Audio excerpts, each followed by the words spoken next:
শুভ সন্ধ্যা ফ্রেন্ডস,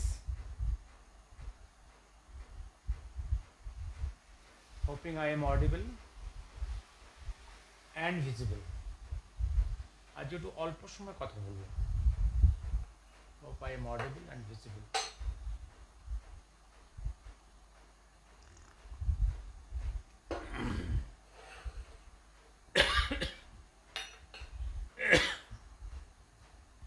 আজকে এটা নিয়ে বলবো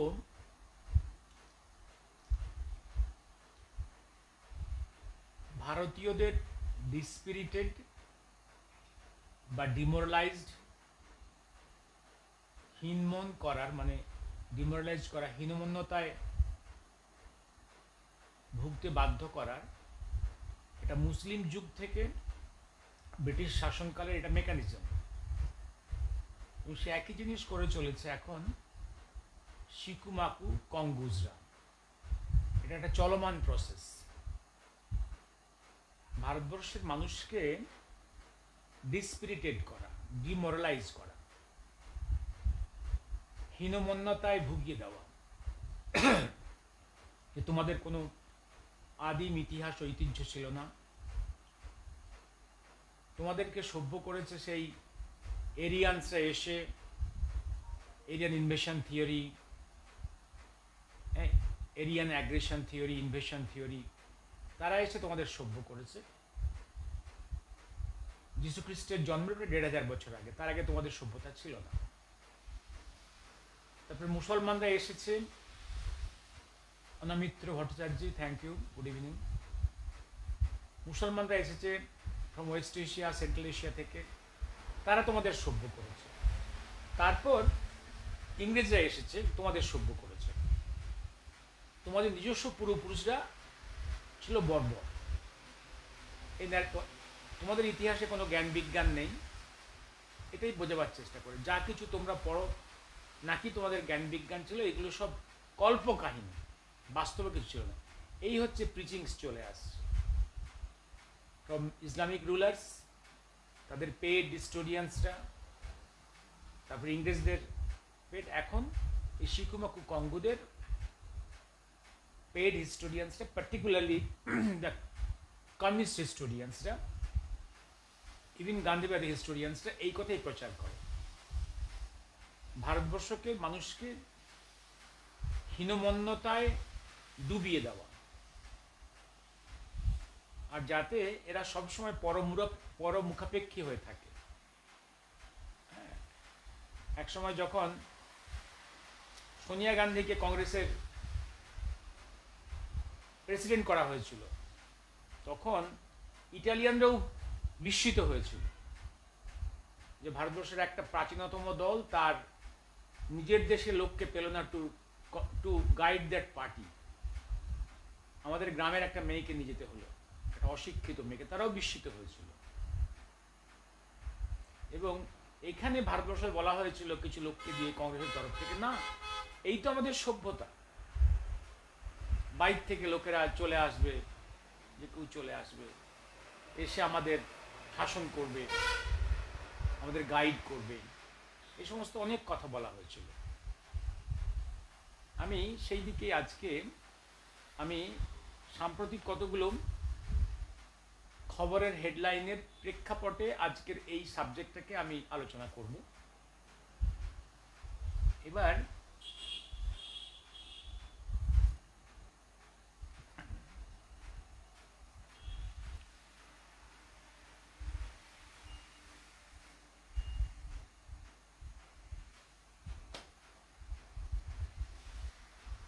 পৃথিবীতে বিভিন্ন দেশের, বিভিন্ন জাতির বিভিন্ন ধর্মগ্রন্থ আছে। প্রায় ১৫০টা খ্রিস্টান কান্ট্রি আছে, তাদের ধর্মগ্রন্থের মূল জায়গাটা হচ্ছে বাইবেল। প্রায় ৫০-৫৫টা মুসলিম কান্ট্রি আছে, তারা কোরআনকে ফলো করে, ওদের ধর্মগ্রন্থ। আর আমাদের ধর্মগ্রন্থগুলো আপনারা একটু বিশ্লেষণ করে দেখুন ওদের কি আছে।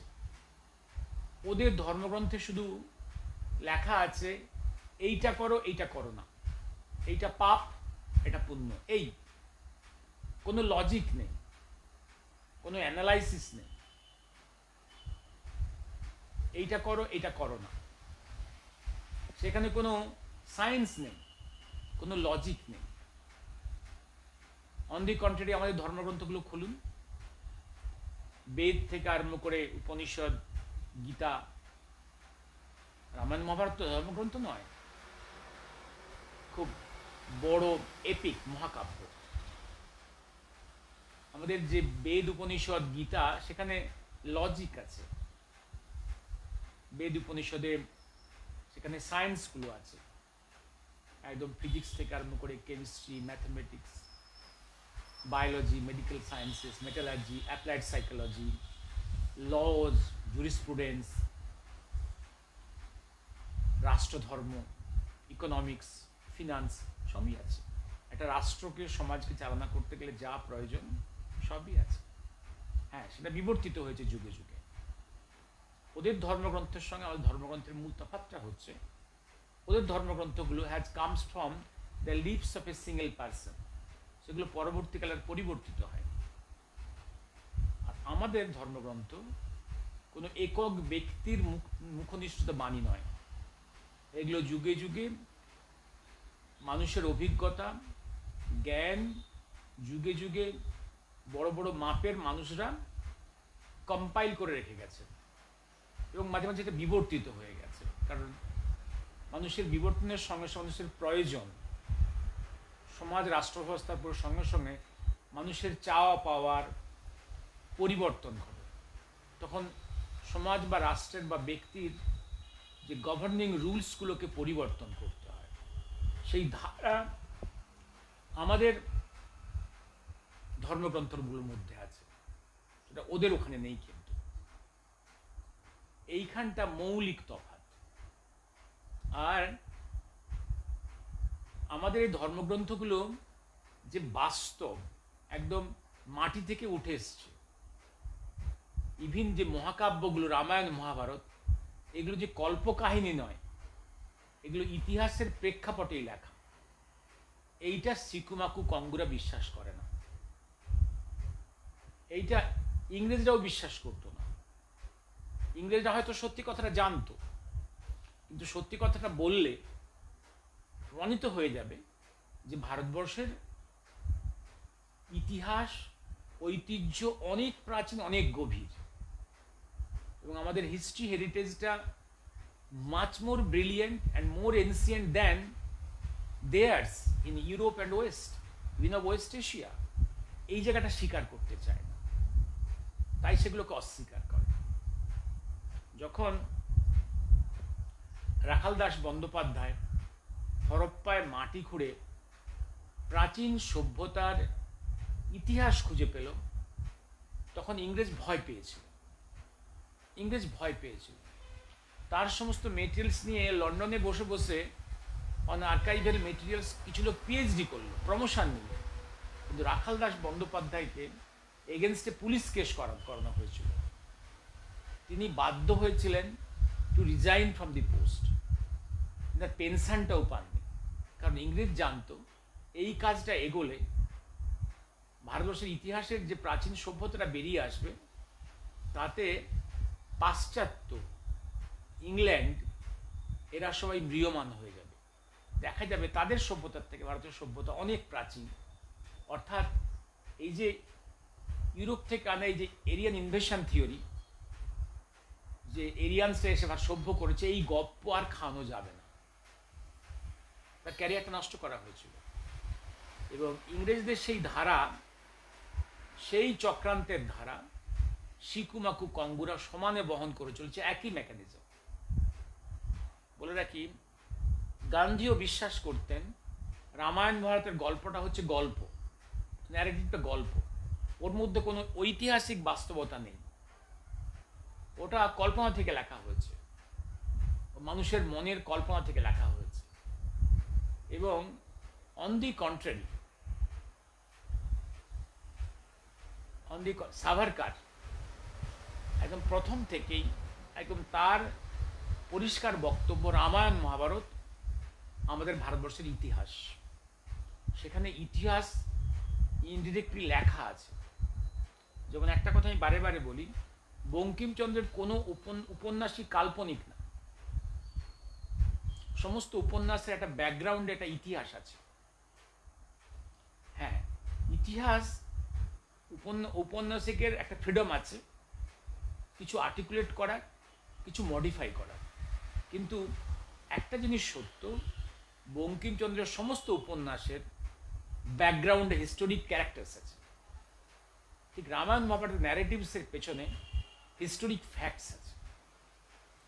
ওই 5000 বছর আগের রামায়ণ, তার 4000 বছর আগের মহাভারত, তার যে লেখার ঐতিহাসিক জায়গাগুলোর প্লেসগুলো পর্যন্ত মাটি খুঁড়ে খুঁড়ে সেখানকার সভ্যতা পাওয়া যাচ্ছে।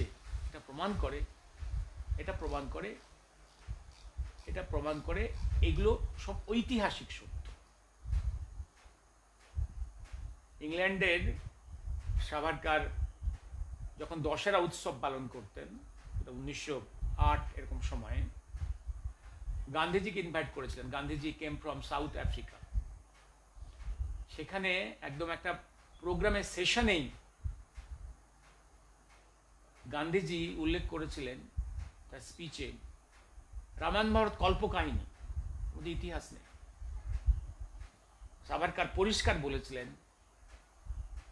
রামায়ণ মহাভারত ভারতবর্ষের ইতিহাস। দ্বন্দ্ব সেই যুগ থেকে,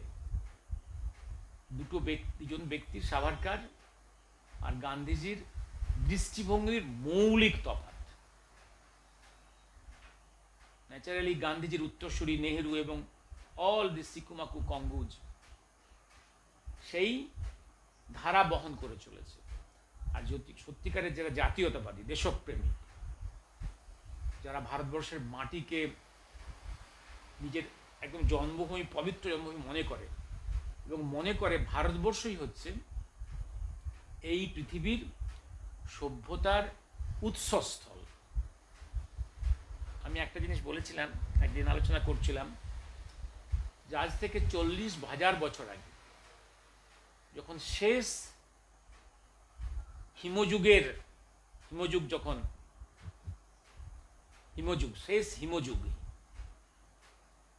আইস এজ, পৃথিবী আবার গরম হচ্ছে, আবার উত্তপ্ত হচ্ছে, প্রাণের আবার সঞ্চার আসছে। মনে রাখতে হবে যে ইচ আইস এজে মেজরিটি এরিয়াতে প্রাণ ধ্বংস হলেও প্রতিটা প্রাণের কিছু কিছু জিন পৃথিবীর কোনো না কোনারে বেঁচে থাকে। আবার কনজেনিয়াল পরিস্থিতিতে সেই জিনগুলো আবার ফ্লাওয়ারিশ করে। মানুষও আবার গ্রো করেছিল। এই পৃথিবীর যেই অংশে প্রথম শেষ হিমযুগের পরে মানুষের আবার সভ্যতার সৃষ্টি হয়েছিল, সেই জায়গাটার নাম হচ্ছে গঙ্গাচিদি। এটা হচ্ছে কোনটা? সেটা হচ্ছে এই যে বঙ্গদেশ, এই অঞ্চলে। এই বঙ্গদেশ কোন বঙ্গদেশ? এই বঙ্গদেশ মহাকাল বলছেন ওই তিব্বত, হ্যাঁ, মানস সরোবর থেকে যে একদিকে গঙ্গা নেমে আসছে দক্ষিণে এবং দক্ষিণ পূর্বে, আর একদিকে ব্রহ্মপুত্র হরাইজন্টালি চলে যাচ্ছে টুয়ার্ডস ইস্ট, তারপরে নেমে আসছে টুয়ার্ডস বঙ্গোপসাগর। এই যে গ্যাঞ্জেটিক বেল্ট অ্যান্ড এই যে ব্রহ্মপুত্রের বেল্ট, এই যে ভেতরের এই মাঝের যে অংশটা, হিমালয় থেকে বঙ্গোপসাগর পর্যন্ত, এই পুরো অংশটাই হচ্ছে তোমার বঙ্গদেশ। এইখানেই সভ্যতার উৎপত্তি হয়েছিল। সেই সভ্যতাই এবার ওরা মাইগ্রেট করলো পৃথিবীর বিভিন্ন অংশে, মাইগ্রেট করলো সেই সভ্যতা নিয়ে চলে গেল সেন্ট্রাল এশিয়া থেকে, রাশিয়ার এরিয়া থেকে ইউরোপ, ওদিকে টুয়ার্ডস ওয়েস্ট এশিয়া, থেকে আফ্রিকা। এই যে আজকে গাজা নিয়ে এত কথা হচ্ছে, গাজাতে গেছিল ভারতবর্ষের গজ সম্প্রদায়। এদের এই সম্প্রদায়ের এমব্লেমটা হচ্ছে গজ। কোনো সম্প্রদায়ের গরু, কারো ঘোড়া, এরকম বিভিন্ন। কেউ কেউ কালী উপাসক, কেউ কেউ দুর্গা উপাসক। এই যে পৃথিবীর বিভিন্ন প্রান্তে ওয়েস্ট এশিয়া থেকে আরম্ভ করে ইজিপ্ট থেকে আরম্ভ করে দুর্গার বিভিন্ন মডিফাইড মূর্তি পাওয়া যায়, কালীর বিভিন্ন মূর্তি পাওয়া যায়। এই তারাই ভারতবর্ষ থেকে নিয়ে গেছিল। আবার বহু শত বর্ষ পরে তাদেরই একটা অংশ ভারতবর্ষে ফিরে এসেছিল। যেমন আজকে দেখবেন, যেমন এক সময় ইন্ডিয়া থেকে ব্রিটিশ যুগে বহু মানুষ শ্রীলঙ্কায় গেছিল অ্যাজ কাল্টিভেটার্স। আবার সেখানে পলিটিক্যাল চেঞ্জের প্রেক্ষাপটে আবার অনেক মানুষকে ভারতবর্ষে ফিরে আসতে হয়েছিল। তারা হচ্ছে South Indians, from the area North Jaffna অঞ্চল থেকে ফিরে আসতে হয়েছিল। এরকম অনেক সময় আজকে অস্ট্রেলিয়া, নিউজিল্যান্ড, আমেরিকাতে ল্যাক্স অফ ইন্ডিয়ানস আছে, ভারতীয় আছে। কোনো একটা ক্রাইসিসে অনেক কি ফিরে আসতে হয়। যেমন এই যে করোনা ক্রাইসিসের সময় ভারতবর্ষ, এই যে পশ্চিম বাংলার যে 60-70 লক্ষ মানুষ পরিযায়ী হয়ে কাজ করছে, তাদেরকে সেই ক্রাইসিসের সময় প্রায় 40-50 লক্ষ লোককে ফিরে আসতে হয়েছিল for that crisis period, in the crisis to West Bengal. এরকম করে মানুষের মাইগ্রেশন হয়। যেমন বেঙ্গল ডিভিশনের পরে যে কয়েক কোটি মানুষ রিফিউজি হয়েছিল, তার বহু লক্ষ মানুষ মাইগ্রেট করেছে towards the West, America, Canada, New Zealand, অস্ট্রেলিয়াতে। হিউম্যান মাইগ্রেশন এভাবে হয়। এবার আমি আসছি, এবার এইটা হচ্ছে উদ্দেশ্য। আর একটা জিনিস আজকে বলবো, এই যে কোন জায়গাটা, এই যে আজকের, হ্যাঁ একটা আলোচনা করি একটা জিনিস। হ্যাঁ, একটা খবর, হ্যাঁ, টাইমস অফ ইন্ডিয়া, কবেকার টাইমস অফ ইন্ডিয়া, হ্যাঁ 31 জুলাই অর্থাৎ 4 দিন আগেকার টাইমস অফ ইন্ডিয়া। ওতে ক্যালকাটা এডিশন ফ্রন্ট পেজে একটা, একদম ফ্রন্ট পেজের লেফট কলামের ফ্রন্ট পেজ, নাহলে Harappan site in Rajasthan desert, Harappan site. এটা এই তথ্যটা আমার কাছে ইম্পর্টেন্ট, ছোট যে নিউজ, কিন্তু আমার কাছে ইম্পর্টেন্ট। একটা ধারণা ছিল যে হরপ্পা সম্ভবত শুধু ওয়েস্ট পাঞ্জাবেই আছে, যেটা এখন পাকিস্তানের দখলে। না, হরপ্পার এই যে সভ্যতা, হরপ্পান সভ্যতা প্রায় 7,500 ইয়ার্স, যীশু খ্রিস্টেরও 5,500 বছর আগেকার এই সভ্যতা Harappan. It was in a vast area, not only confined to that Sindhu area, Sindhu উপত্যকা in West Punjab. এটা vast area, West India, South India, even east up to eastern part of the India ছড়িয়ে ছিল। এবং এই সভ্যতা communicate করেছে, হরপ্পান সভ্যতা, two different developed sites in the West Asia and Mediterranean. ওখানকার কয়েন্স এখানে পাওয়া গেছে, এখানকার কয়েন্স ওখানে পাওয়া গেছে। এই সভ্যতা mainly through sea route and some by the land route communicate করত। এবং এই হরপ্পান সভ্যতার সাইটস ভারতবর্ষের অনেক জায়গাতেই পাওয়া গেছে, আবার রাজস্থানে পাওয়া গেল। Harappan site has surfaced at Rajasthan, Ratadia, Ridher in Jaisalmer district, marking first known Indus Valley settlement in Rajasthan's arid region. This Ridheri pushes the frontier southward in the heart of India's desert. অর্থাৎ একদম Harappan সিভিলাইজেশনের কিছু কিছু area আমাদের এখানেও পাওয়া যাবে। অর্থাৎ এই যে আমি আবার এটা গুরুত্ব কেন দিচ্ছি, হরপ্পান সভ্যতার ব্যাপ্তি অনেক বড়, এবং এই যে জিওগ্রাফিক্যাল এরিয়ার সাইজটা পৃথিবীর অন্যান্য জায়গাতে যে সভ্যতাগুলো খুঁড়ে পাওয়া গেছে, তাদের যে কোনোর থেকে অনেক বড় সাইজের। আমি এটা বললাম কেন, এই যে সিকুমাকু কঙ্গোগুলো বলে যে এরিয়ানসরা ইনভেড করে ভারতবর্ষকে সভ্য করেছে, তারপর মুসলমানরা এসে ভারতকে সভ্য করেছে, ইংরেজরা সভ্য করেছে, এদের নাকে ঝামা ঘষবার জন্য, এটা যে কত মিথ্যাবাদী এটা প্রমাণ করার জন্য। ওরা মিথ্যাবাদী, সিকু মাকু, কমিউনিস্টও বলে এরিয়ান ইনভেশন থিওরি, ভারতের কিছুই ছিল না, এই যে কাহিনীগুলো বলে। এই জন্যে আমি এটা ছোট খবরটাকেও বড় করে দেখালাম। আর আরেকটা খবরের দিকে আমি আজকে বারে বারে, কারণ এই গত 4 দিন ধরে মোটামুটি সব কাজের হেডলাইন হচ্ছে মালেগাঁও ব্লাস্টের ভার্ডিক্টটা। মালেগাঁও ব্লাস্টটা কবে হয়েছিল? 1908-এ। তখন ইউপিএ গভর্নমেন্ট, ইউপিএ 1। এবং এগুলো কারা করেছিল? ইউপিএর সোনিয়া, দি মাফিয়া সোনিয়া, চিদাম্বরম, এরা জানতো, কিন্তু তারা ফলসলি কেস তৈরি করলো। সেই কেসে তারা ফলসলি ইনক্রিমিনেটেড সাধ্বী প্রজ্ঞা, কর্নেল পুরোহিত এবং আরো অনেককে, সব হিন্দু, হ্যাঁ, খুব সৎ, সাধ্বী, রিলিজিয়াস এবং এবং খুব ন্যাশনালিস্ট। কর্নেল পুরোহিত তো আর্মির ইন্টেলিজেন্স ডিভিশনের লোক। তার কাছে মোটামুটি ভারতবর্ষে যে মুসলিম ইনফিল্ট্রেশন হচ্ছে, মুসলিম টেরোরিস্টরা ঢুকছে, সেখানকার ফান্ডিং কীভাবে নকশালদের কাছে যাচ্ছে, কিছু কিছু নেতার পকেটে যাচ্ছে, এইটা উনি সার্চ করছিলেন।